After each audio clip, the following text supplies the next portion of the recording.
Hey everyone, hope you're all well as we head into the festive period. I'm sure you're now aware of the new local restriction tiers that are in place as of Wednesday, the 2nd of December. So the majority of the country is now in tiers 2 or 3. So it would seem that everyone's going to be having their Christmas parties via Teams or Zoom this year.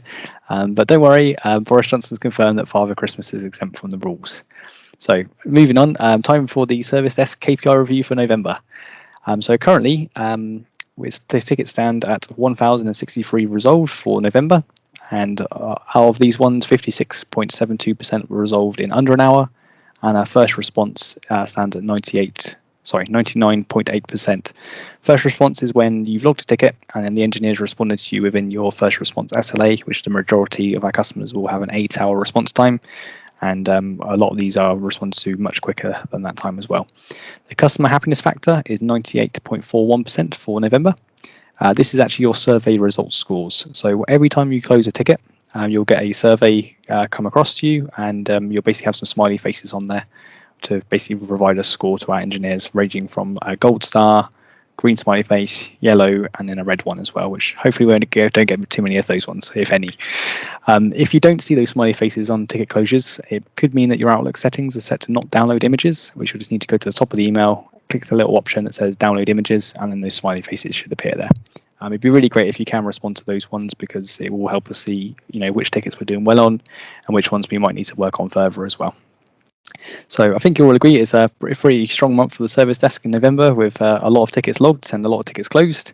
In fact, we had about 200 more tickets logged in November than we did in October, so it was quite a busy month for us. But I think we all agree they've done a brilliant job with that one. So just one thing to make you aware of that's quite a big change is that the new user setup time is going to be increased, unfortunately, from 2 to 3 days to 5 days. The reason for this is we have a lead time from our vendor to basically provide the Office 365 licenses, which it does take a while for those to come through, and the service desk engineer will have to then check to see what license you need. Then our orders team will then have to request the licenses to be ordered, and then we'll have to get the orders fulfilled, and it can take a few days for that to come through. So we're kind of estimating after about the 3rd day, we should have the licenses, and then it gives the engineer adequate time to set up the account, test it's all working okay, and make sure that it's all ready for your new users to start.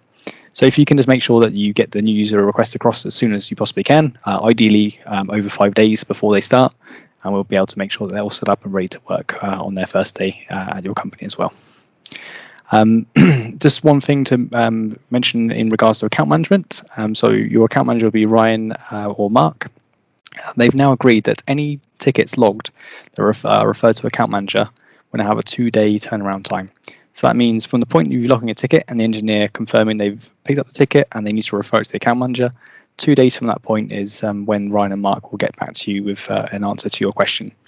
So the types of questions that will go to the account manager will be solution requests, billing queries, contract questions, quotations, or anything else in regards to your support contract you have with MFG. If it's something that's not one of those things, in most cases our engineers will be able to resolve them, and if not, it will be probably passed to myself to then give you a call to discuss further or pop you an email back.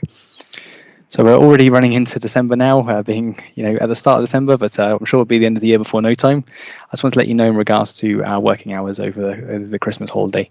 So we're open on all standard UK working days with the exception of bank holidays. So that means Christmas Day we won't be open, the Boxing Day substitute, which is the 28th of December, and the 1st of January, which is New Year's Day. So I'm sure I'll speak to a lot of you before then, but if I don't, and if I do even, I hope you have a Merry Christmas and a Happy New Year, and we'll catch up in the new year. Thank you very much.